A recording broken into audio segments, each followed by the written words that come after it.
Super League may be coming in college football. Now, we mentioned this. Now, TV contracts 2030, 2031 are going to throw a lot for a loop in how Texas Tech stacks up in the Big 12 versus a team they could possibly benefit the SEC or the Big 10 or Utah. Could they go to the Big 10? Is BYU investing enough to flip to a different conference? That conversation just got elevated from William Dipe. Kent Syverud. Yeah, you would know. Chancellor of Syracuse University will be the next president at Michigan, replacing the interim president. And Ross Dellinger says a big presidential move here. Kent Syverud, thank you, going from Syracuse to Michigan, has been one of the loudest and most public proponents of the private equity-backed Super League proposals in college athletics. You just promoted the Sith Lord, the president of one of your strongest universities. Yeah. With Big 12, notable Big 12 hater Kyle Whittingham as the head coach there. If there is ever a time to go red button pressing over the state of college football and whether the Big 12 will exist in 5 years, this could be a time to at least open the casing on the red button and begin to think about it. Big time. I mean, you say one of the big powers. You could argue Michigan is the most powerful athletic program in the NCAA. Like, we know exactly what they did during 2023. And their coach still coached them in the national championship and they won. We know all that. All the things behind closed doors with Bo Schembechler, yet you don't hear much about that. Michigan has a power unlike probably any other school in the country when it comes to college football. And this, I don't know if this was the exact move they were looking for. Maybe it was the illustrious era of Syverud at Syracuse, with all the success we've seen from them. Boy, that basketball program's still humming, right? They're still humming right along. They're still a national power like when I was growing up, I'm sure. Club baseball. Yeah. Yet produce more baseball announcers than anybody in the country. It's crazy how that works. Just saying. But Syverud was like big in this private equity thing, man. He was part of the original think tank of private equity.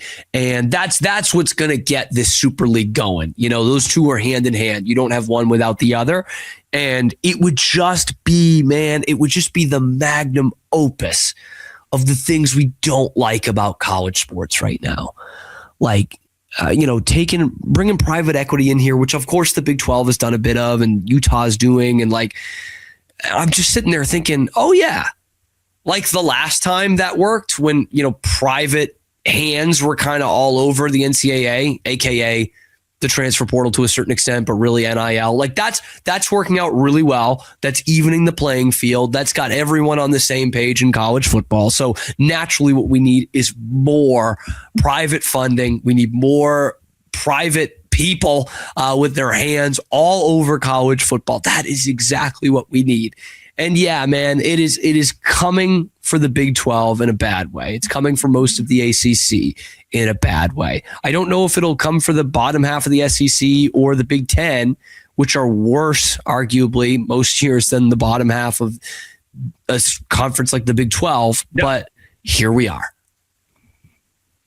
getting more real. And this, I told you guys, the listeners and girls, 9.3% of my listener base is female. Get your numbers up. I told you a few weeks ago in the Kyle Whittingham conversation, 10 days before he was hired, that Whittingham to Michigan's a real thing. That just have it on your radar. Don't press the red button, but pick up the glass and get familiar with the red button. I'd like to push back a little bit. Yeah, you can.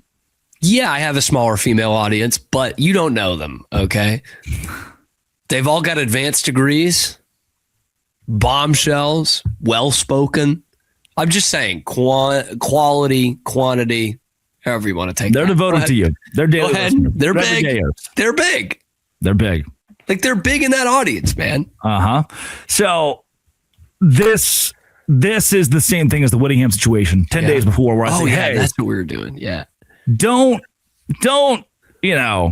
buy this now entirely, but understand what is happening. Understand what you need to know to be the wisest person at the water cooler. That when you or your friends say, hey, how about that new Michigan president that was hired? You say, bad. Bad. The Sith is worst guy has terrible take, and it's this guy who wants to destroy college football based on private equity. This is all about how do we make more money. How can we build this into this $1 billion industry, into a $1 trillion industry, and put even more resources into it to pump those resources back out and benefit off the backs of college kids, these college players, and we'll pay them in the process. We don't care where they play or what they do. We're just going to make sure that we, all the adults, win. The adults win because the money's there and we love the money. That's what this is. That's what this move is. It's what Michigan's doing. It's what he wants to do.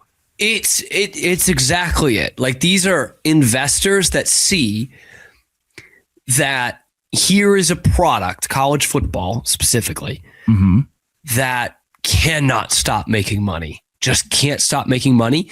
And it's never really been well run. Like, that's what they see. They're looking at an investment opportunity with a business that they think they can run better than how they're being run right now, which, who knows, could be true. That just makes money hand over fist no matter what you do, man. As long as you're putting them out on the field in these 90,000 seat stadiums on Saturdays, it's going to continue to make money no matter how bad the games are, no matter if you get the right teams in the college football playoff, no matter what it is. It's going to continue to make money. These people think they can run it better. And that's on the NCAA because, they might be right to a certain degree. It's not going to be the sport that we love, but it's going to be a more streamlined moneymaker, which is all they really care about.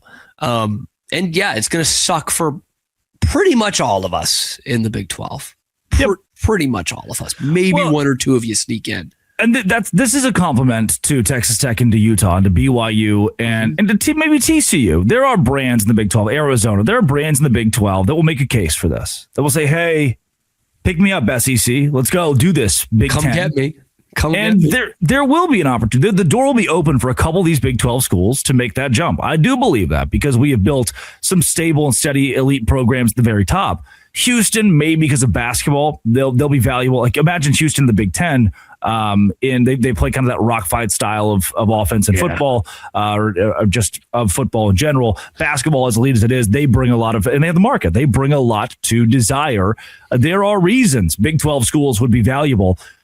I just miss the day where it was less about how much money can we make and more about let's have Texas play Texas Tech every year. Why? Because obviously we would have Texas play Texas Tech every year in the same conference. It just makes the most. Let's have Missouri play Colorado. You're like, yeah, I mean, maybe it's not that regional, but also it just makes sense. It fits. It's right. It's what's. Hey, Nebraska's playing Texas in a conference game. Awesome. Dudes rock. This is Oklahoma State. Oh my gosh. You're kidding. No, can't do that. Can't have those two play. That would ruin the sport if we had those two play. No more Red River. It's the fact that it's gone. Everything we loved is gone. It's that floating rock, man. Headed toward the floating ball of gas. We are right on top of it. Thankfully, that's not going to happen for a few billion millennia or whatever it's supposed to be. That's Cameron Stewart at Real Cam Stewart.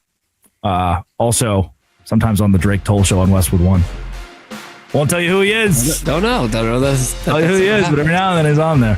This has been It Always Will Be. Thanks for making our shows your first listen every single day. Crossover, locked on. Baylor and Dose Grande.